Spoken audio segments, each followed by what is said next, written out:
Bonjour à toutes et à tous, j'espère que vous allez bien. Aujourd'hui, je vais vous raconter l'histoire d'Anna Knežević et c'est parti. Anna Maria Knežević est une belle jeune femme âgée de 40 ans. Elle a la citoyenneté américaine, mais elle est née en Colombie. C'est une femme d'affaires à succès puisqu'elle est à la tête d'un empire technologique. En fait, son époux et elle ont fondé 3 entreprises technologiques très prospères qui sont bien établies en Floride. Si côté affaires tout va super bien, côté cœur, les choses se sont compliquées. En fait, depuis 13 ans, Anna semble vivre le parfait amour avec son époux, David Knežević, qui est de nationalité serbe. Le couple a toujours lié amour et travail et ensemble, ils ont atteint le sommet et ils ont une vie très aisée. Mais malheureusement, plus rien ne va entre eux puisqu'Anna a entamé une procédure de divorce. Alors que cette procédure s'avère douloureuse pour David, il refuse de faciliter les choses. Entre les deux, c'est une procédure de divorce houleuse qui débute. On le sait qu'un divorce n'est jamais facile et pour beaucoup, il s'agit d'une épreuve. Mais David complique la demande car il refuse d'y mettre du sien et de trouver un accord. En fait, il a beaucoup à perdre là-dedans car avec sa femme, il se partage non seulement des biens, mais surtout les entreprises. Anna souhaite faire un divorce à l'amiable et que les échanges soient le plus faciles possible. Mais David n'est pas d'accord sur le partage de leurs biens. Anna désire un partage de 50% chacun, mais son époux est gourmand, il ne veut pas partager et il veut qu'Anna ne récupère que 25% des biens. Anna, bien sûr, ne veut pas céder et elle estime qu'elle a autant le droit que lui à leurs biens. Mais cette bataille est éprouvante et rend Anna très anxieuse. Elle est à bout de nerfs et le divorce affecte de plus en plus sa santé, à tel point qu'elle se fait prescrire des antidépresseurs.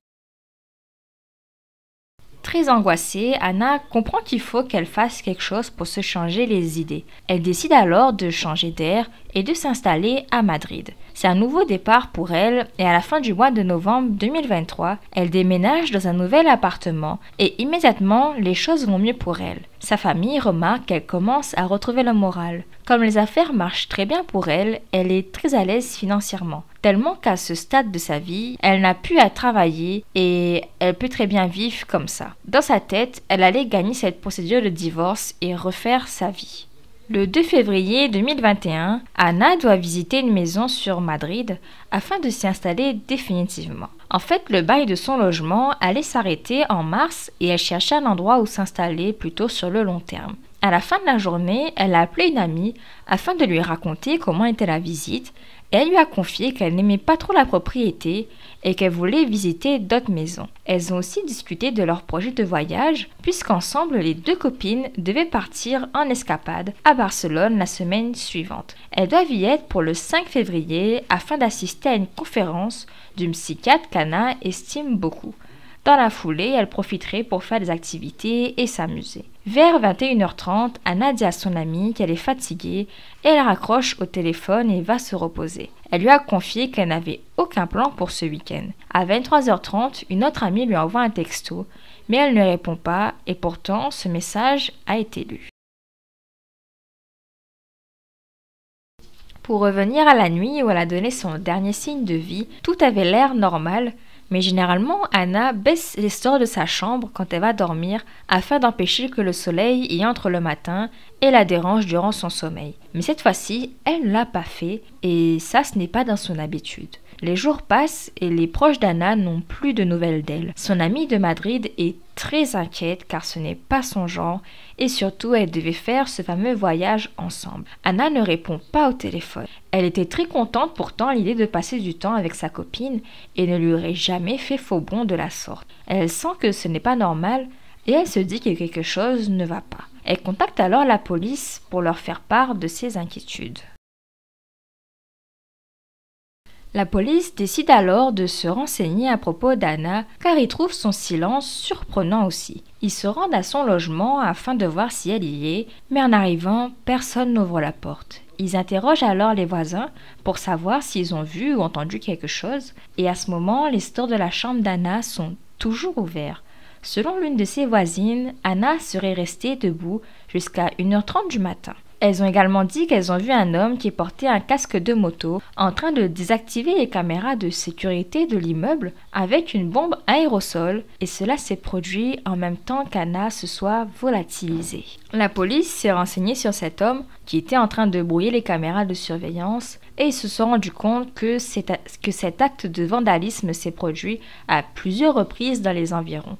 Ils ont donc mis de côté cette information. Ils ont épluché ses relevés téléphoniques afin d'essayer de trouver des informations. Ils se sont rendus compte que le lendemain de sa dernière conversation au téléphone, 2 messages ont été envoyés de son portable.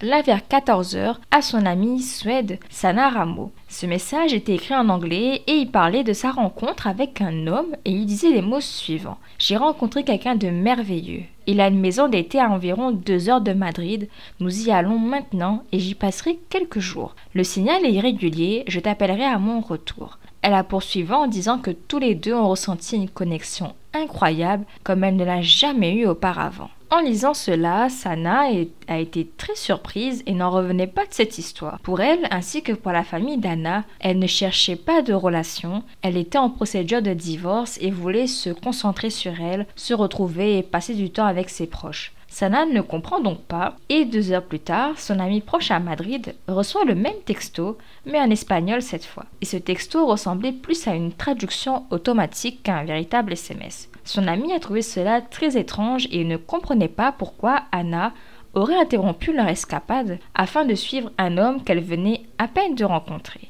Un autre fait étrange est que la façon d'écrire ne ressemblait pas du tout à celle d'Anna, puisque le texto contenait des points et des virgules, alors qu'en général, elle ne se soucie pas de ces détails.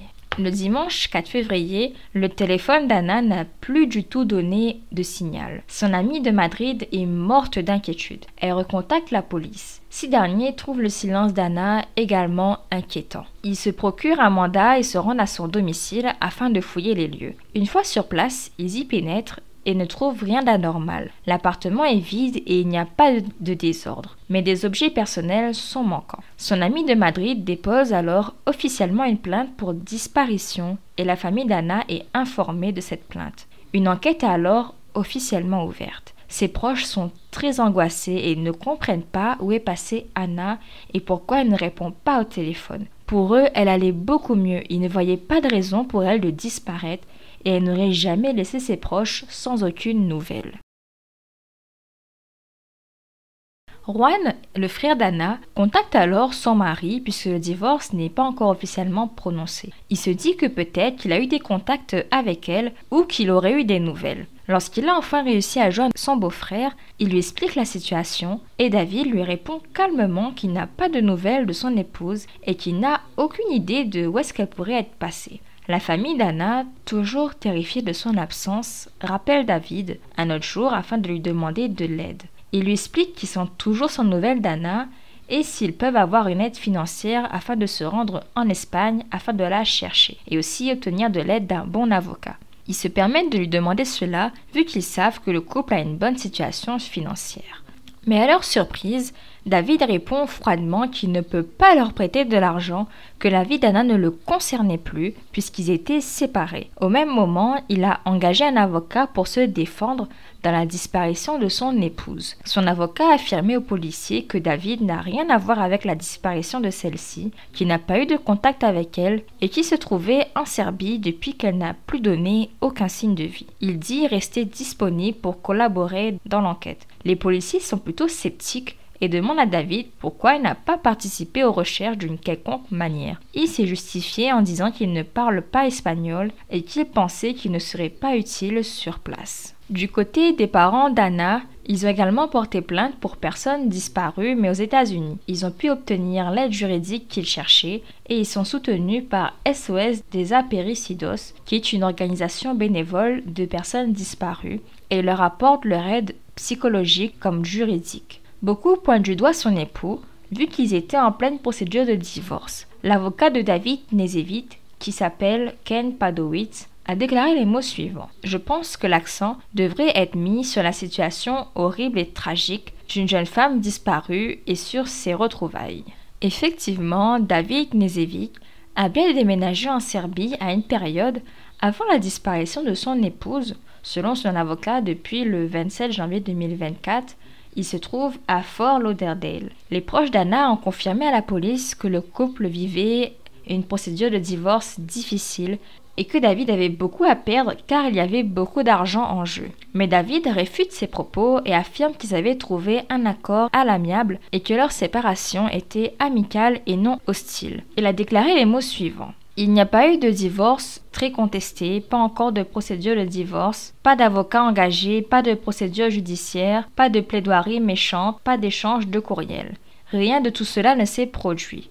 La description selon laquelle il s'agit d'un divorce désagréable est tout simplement fausse. Pourtant, des choses étranges se sont produites. À peu près à la même période où Anna est partie en Espagne et qu'elle a disparu, son époux a commencé à mettre en vente les propriétés qu'il possédait. Et il a affirmé à l'agent immobilier qu'ils vendaient leurs propriétés communes vu qu'ils allaient se séparer. David a vendu 3 maisons différentes, 2 à Fort Lauderdale et une à Pompano Beach, d'une valeur d'environ $1 million chacune. David a donc empoché une grosse somme d'argent pendant que son épouse est portée disparue. Pour les proches d'Anna, il lui est forcément arrivé quelque chose de grave vu son silence. Brandy Smith, une amie à elle, a déclaré les mots suivants. Cela ressemble vraiment à une enquête sur une personne disparue parce qu'elle aurait envoyé un message à ses amis, à ses copines. C'est ce que font les femmes s'envoient des messages et leur disent ce qui se passe. La famille est également aidée par des inconnus ayant entendu parler d'Anna Knežević. Un homme a posté un message sur Facebook disant les mots suivants. « Bonjour compagnon de lutte. La sœur de mon ami Felipe, Anna Maria Knežević, a disparu la semaine dernière à Madrid, en Espagne. Je me rends compte que c'est en dehors des États-Unis, mais elle est citoyenne américaine. Mais le gouvernement américain n'a pas levé le petit doigt pour aider à la retrouver. S'il vous plaît, aidez-nous à la retrouver. » Sana Ramo a écrit sur sa page Facebook « C'est avec une douleur et une dévastation terrible que je partage la nouvelle que ma meilleure amie a disparu de Madrid. Elle a été vue vivante pour la dernière fois vendredi soir dans son appartement, seule. » Elle a ajouté « Je me rendrai à Madrid demain pour aider aux recherches. J'ai le cœur brisé. S'il vous plaît, gardez-la dans vos pensées et nous souhaitons tous un retour en toute sécurité. Si vous avez des amis et de la famille à Madrid ou en Espagne, veuillez partager ceci et toute information à son sujet, veuillez contacter la police de Madrid. » En menant une enquête approfondie, les policiers se sont rendus compte qu'ils avaient plusieurs preuves reliant David à la disparition de sa femme. D'abord, il a loué une voiture Peugeot du 29 janvier au 15 mars dans la capitale serbe, Belgrade. Il a quitté la Serbie avec la voiture le 30 janvier et l'a prise pour conduire jusqu'en Espagne et il est retourné à Belgrade le 5 février. La voiture louée a parcouru 7667 km. Or, il fallait 26 heures à David pour faire la distance. Belgrade-Espagne, qui comporte 2592 km. Selon le propriétaire de l'agence où il a loué la voiture, lorsqu'il a voulu la rendre, il a fait teinter les vitres de la voiture et a changé les cadres de la plaque d'immatriculation ainsi que retiré 2 autocollants. Et comme par hasard, une Peugeot avec des plaques d'immatriculation volées avait été repérée près de l'appartement d'Anna. Et fait étrange, à la même période, une personne en Espagne a signalé que ses plaques d'immatriculation avaient été volées sur son véhicule. La plaque volée a traversé 2 postes de péage au milieu de la nuit du 2 au 3 février. La vidéo du péage montre une Peugeot 309 aux vitres teintées qui, comme par hasard, correspond à celle louée par David. Mais à cause de la vitre teintée, on ne pouvait pas voir qui était le conducteur. Un autre fait étrange est que les policiers avaient vu sur les caméras de sécurité de l'immeuble à Madrid où logeait Anna, un homme en train de peindre avec une bombe ses caméras. Et l'homme ressemblait à David. Puis l'un des employés de David a déclaré qu'il lui a demandé de se faire passer pour son épouse afin d'ouvrir un nouveau compte bancaire au mois d'avril. Il ne pouvait pas l'ouvrir de lui-même. Il lui a demandé ce service le 24 avril et lui a fourni le numéro de sécurité sociale de son épouse afin de l'utiliser comme preuve de son identité. L'employé était saisi et il a dit à David qu'il n'était pas à l'aise avec cette demande parce qu'elle était portée disparue. David a insisté en indiquant que ce n'était pas grave et que cela devait être fait afin que les employés soient payés. Il a demandé à l'employé d'appeler la banque pour le compte et que lui ne pouvait pas le faire car, je cite, « Je ne peux pas appeler parce que j'ai l'air d'un gars », selon ses propres mots. Ce ne serait pas la première fois que David chercherait à soutirer de l'argent de ses entreprises en usurpant l'identité de sa femme. Le 4 mars, une femme disant être Anna a contacté une compagnie d'assurance pour annuler 3 polices d'assurance mises au nom de leur entreprise. Les forces de l'ordre ont enquêté sur cet appel et il s'avère que le numéro qui a passé l'appel appartient à la société de David et ce numéro de téléphone avait comme nom de contact le sien. Un autre fait inquiétant sont les textos de David. Rappelez-vous, avant sa disparition, Anna a envoyé des textos à ses amis disant qu'elle avait rencontré un homme et qu'elle se rendait chez lui à Madrid. Ces textos étaient assez bizarres selon ses amis. Figurez-vous que les policiers ont découvert qu'une femme colombienne a rencontré David sur une application de rencontre. Ils ont échangé plusieurs fois.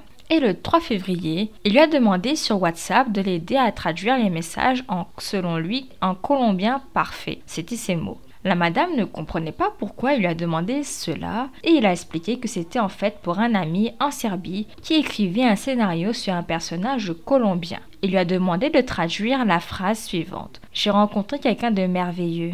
Il a une maison d'été à environ 2 heures de Madrid. Nous y allons maintenant et j'y passerai quelques jours. Il n'y a presque aucun signal cependant. Je t'appellerai quand je reviendrai. Bisous. » Il lui a aussi demandé de traduire les mots suivants. « Hier après la thérapie, j'avais besoin d'une promenade et il m'a abordé dans la rue, une connexion incroyable comme je ne l'avais jamais fait auparavant. » Et il s'agit mot pour mot des textos envoyés par Anna à ses amis. À un moment donné de leur relation, la femme a dit à sa mère qu'elle a rencontré un homme serbe via Internet. Sa mère a cherché son nom de famille sur Google et là, elle a appris que l'épouse de cet homme était portée disparue à Madrid. La femme est ensuite tombée sur des articles de presse parlant de la disparition d'Anna qui parlait des messages prétendument envoyés par elle et c'est là qu'elle s'est rendue compte qu'il s'agissait en fait des mêmes textos qu'elle a eu à traduire pour David. Après tous ces éléments inquiétants, la police a de nombreuses preuves à l'encontre de David et sont persuadés de son implication dans la disparition de son épouse. Le samedi 4 mai 2024, David Knežević a été arrêté à l'aéroport international de Miami. Il est accusé d'avoir enlevé sa femme, disparue depuis 3 mois en Espagne. Les autorités ont déclaré les mots suivants. L'arrestation a été effectuée sans incident par le service de sécurité diplomatique et le FBI à l'aéroport international de Miami samedi. Il est prévu qu'il comparaisse pour la première fois devant le tribunal fédéral de Miami. La police nationale espagnole, les douanes et la protection des frontières, le service de sécurité diplomatique et le FBI poursuivent l'enquête. Parce qu'il s'agit d'une enquête en cours, aucune autre information ne sera publiée pour le moment. Son procès est actuellement en cours. La police espagnole travaille étroitement en collaboration avec le FBI sur la disparition d'Anna Knežević. Jusqu'à l'heure, nous n'avons pas de nouvelles d'elle. Sa mère, ses frères et ses amis espèrent la retrouver vivante. Alors selon vous, qu'est-il arrivé à la belle Anna ? Est-elle toujours en vie et est-ce que vous croyez que son époux est impliqué dans sa disparition? Pour le moment, l'affaire est toujours en cours et je vous tiendrai informé des avancées, mais malheureusement, c'est tout ce que l'on sait pour l'instant sur la triste histoire d'Anna, disparue en plein divorce douloureux alors qu'elle devait voyager avec son amie à Barcelone. N'hésitez pas à me laisser en commentaire vos avis ainsi que vos théories et je vous dis à la prochaine fois pour une prochaine vidéo. Prenez soin de vous, gros bisous et à bientôt.